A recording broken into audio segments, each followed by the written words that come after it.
ये बताओ, इस तुच्छ संसार के लिए तुमने उतने बड़े परमात्मा को त्याग दिया, तो मेरे से बड़ा त्यागी तो तू हुआ ना। है बताओ सही, ये तो तुच्छ है ये संसार जिसकी कोई कीमत नहीं। इसके लिए अपने दादाजी एक बार एक महिला को सोना दिए थे उसकी बच्ची की शादी के लिए। तो सोना कैसे दिए थे पता है? उसके चूल्हे पे जाके डोल डाल करके आ गए थे। जब डोल डाल करके आए तो उसका पति आया, उसकी औरत के ऊपर बहुत क्रोध किया।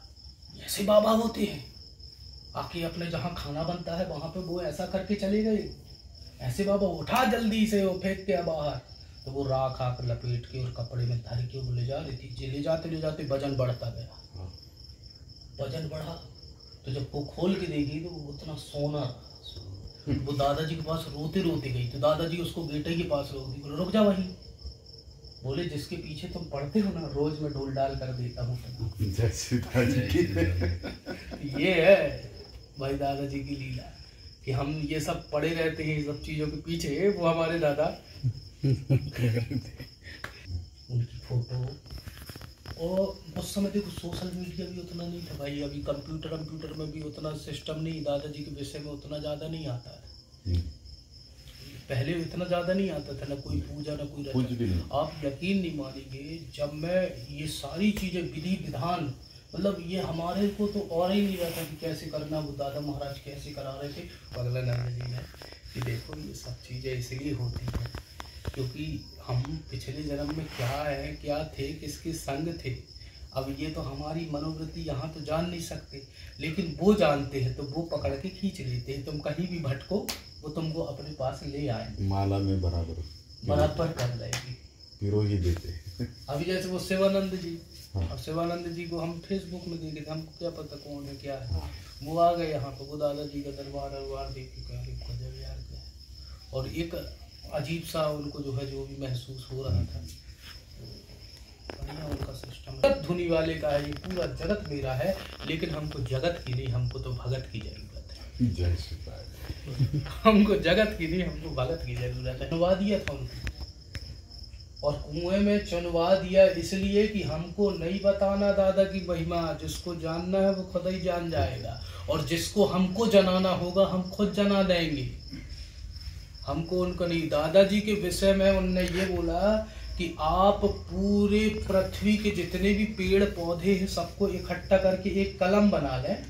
जितनी भी नदियां हैं संसार की, पूरी नदियों को आप स्याही बना लें, और गोरा छोर पूरी पृथ्वी को आप कागज बना लें और लिखना चालू करें। स्याही भी खत्म हो जाएगी, पन्ना भी खत्म हो जाएगा और कलम भी खत्म हो जाएगी, लेकिन दादा की महिमा नहीं लिख पाओगे। इसलिए दादा को इन ग्रंथों में मत समेटो, क्योंकि उनकी लीला बहुत है। 50 रुपए थे, एक डंडा था, एक कमंडल था, सफेद लुंगी थी, सफेद बंडी थी, और परिक्रमा निकल गया। वहां से घूमते घूमते घूमते घूमते पाया आज दरबार है, गाड़ी है, जो है सब। मतलब दादा को जो, अच्छा दादा इसलिए मैं हर जगह देखा कि दादाजी के जितने भी दरबारी हैं, जो भी दरबार संभालते हैं, अच्छा दादाजी उस समय गाड़ी में घूम रहे थे यार, तो फिर आज क्यों वंचित रखेंगे वो अपने? नहीं, गाड़ी में ही घुमाते, गाड़ी में ही घुमाते। गाड़ी समय जो है आप उसमें लिखा भी हुआ है कि दादाजी ने, छोटे दादाजी ने जमीन तत्काल खरीदी थी। खरीदने के बाद वहां पे समाधि खरीद, मतलब देखो आप। और आप यकीन मानिए ये जगह भी मैंने खरीदा तब यहाँ आश्रम। और अधिकांश जितने भी आश्रम आपको मिलेंगे दादाजी का, तो आश्रम नहीं बोलना चाहिए, बचाते हैं। जितने भी दादाजी दरबार है कहीं फोकट का नहीं, भले सारा इतना सा देना पड़े, लेकिन दिए जरूर है।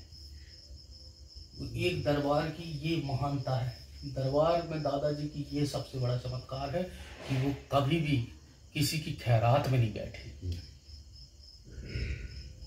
यही तो उसकी हाजिरी, और यही तो उसका चमत्कार है। वो यही तो उनके आने का ये प्रभाव तो देखो जरा, कि पहले माल जेब में डाल देते, फिर बोलते कि अब ले लो।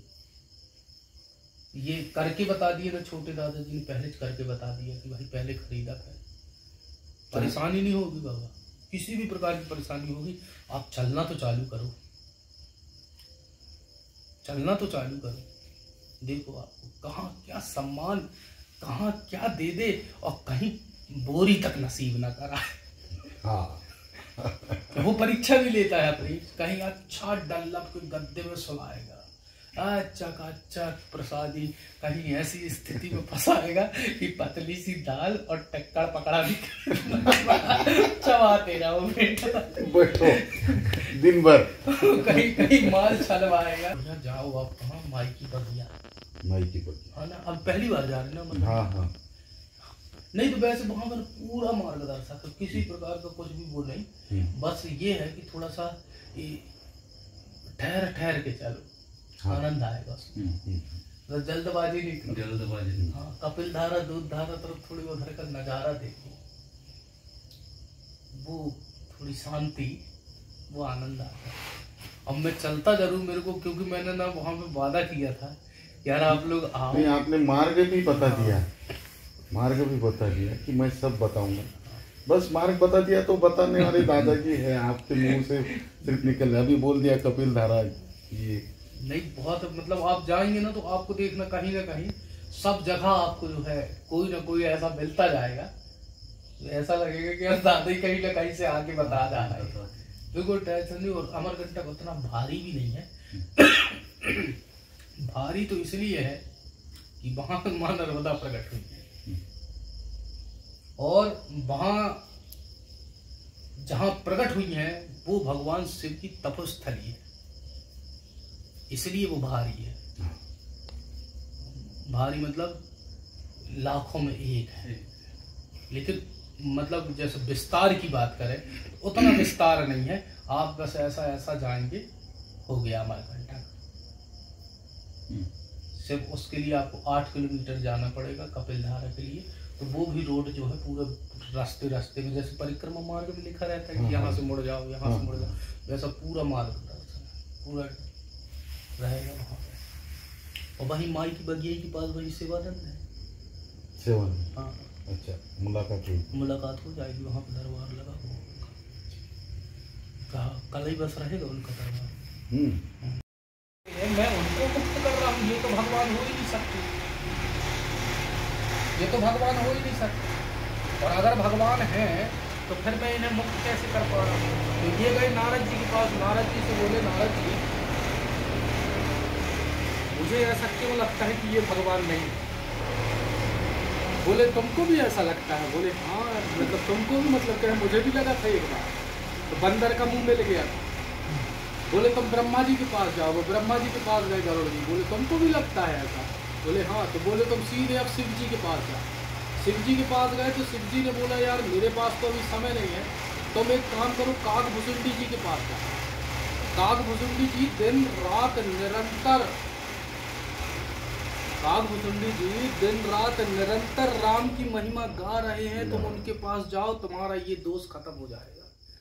जैसे ही जटायु जी, गरुड़ जी जब जैसे ही पहुंचे काकभुसुंडी जी के पास, और काकभुसुंडी जी के जैसे ही आश्रम में कदम रखे हैं, अब जरा विचार करने वाली बात है, एक कौआ जिसकी बोली इतनी कर्कश है, वो प्रभु राम की कृपा से मीठा मीठा बोल रहा है। और गरुड़ जी जब वो आश्रम में पहुंचे तो उनका पूरा दोष खत्म हो गया। निकट दोष का अर्थ ये होता है कि जब गुरु शिष्य भी पास पास में होना जाते हैं ना, तो शिष्य को भी कभी कभी ये लगने लगता है कि यार ये भी तो मेरे जैसे। और जैसे ही तुमको ऐसा लगने लगे ना, तो तुम समझ लेना कि अब हमको जो है दोष लग गया, अधोपतन हो गया। और उस दोष का उपाय है गुरु के ही चरण। हमको कभी भी अगर हम गुरु को ये सोच के जाएं कि यार ये मेरे जैसे हैं, तो आपके लिए वो कभी त्रिकालदर्शी नहीं बन सकता। और अगर आप उसे गुरु समझ के जा रहे हैं, अपने से अलग समझ के जा रहे हैं, तो वो आपका भूत भविष्य वर्तमान सब कुछ बता सकता है। लेकिन शर्त है कि आप उसे गुरु समझे तब। लेकिन कई जगह दोष लग जाता है कि अरे यार हमारे जैसे तो अच्छा। जैसे कई बार हम लोग अपने चीला चपाटी से थोड़ा ज़्यादा मिल जाते तो उन लोगों को भी लगने लगता है कि अरे यार, तो उनका भी थोड़ी सा वो दोष हटाना पड़ता है कि भैया ऐसा नहीं है। गुरु परिस है तो शिष्य लोखंड होना, पित्तल तांबा नहीं गुरु होना। गोविंद दोनों रहेगी तब तो काम बनेगा। और धुनी वाले दादाजी की परंपरा में यही सबसे ज्यादा अनुशासन है। सबसे ज्यादा अनुशासन इसी चीज का बताया गया। मैं जब से देख रहा यही अनुशासन है, गुरु शिष्य की परंपरा और मर्यादा। क्या गुरु शिष्य की, धुनी वाले दादाजी से सीखना चाहिए कि ऐसा शिष्य होना चाहिए। गौरी शंकर जी महाराज का क्या परचम है, नहीं है। और कहीं भी बात करो तो पहले गौरी शंकर जी महाराज की जय बोलते हैं कि नहीं बोलते? तो ऐसा शिष्य होना चाहिए, और वो शिष्य होना भी बड़ी विरली बात है। आजकल तो बाबा जहाँ देखो धुनी वाले दादा की सेवा, अभी जैसे ये जो भी जहाँ तक दादाजी का है ना, तो ये दादाजी को जान रहे लेकिन आप इनको जान रहे है ना। तो दादा तो वहाँ है लेकिन छवि यहाँ, जब जाके काम बनता है प्यारे। नहीं तो अगर अपन एक ही बार में छलांग मार के 5-6 सीढ़ी चढ़ जाए तो हो गया कल्याण अपना। तो पहले माध्यम की पूजा होगी, तब तो धुनी वाला दादा मिलेगा और अपना हाथ पकड़ने आएगा। और नहीं तो फिर तो जय श्री राम ऐसे कई है, धुनी वाले दादा तो पीछा छुड़ा रहे हैं, लोगों को यहाँ वहाँ भटका रहे हैं।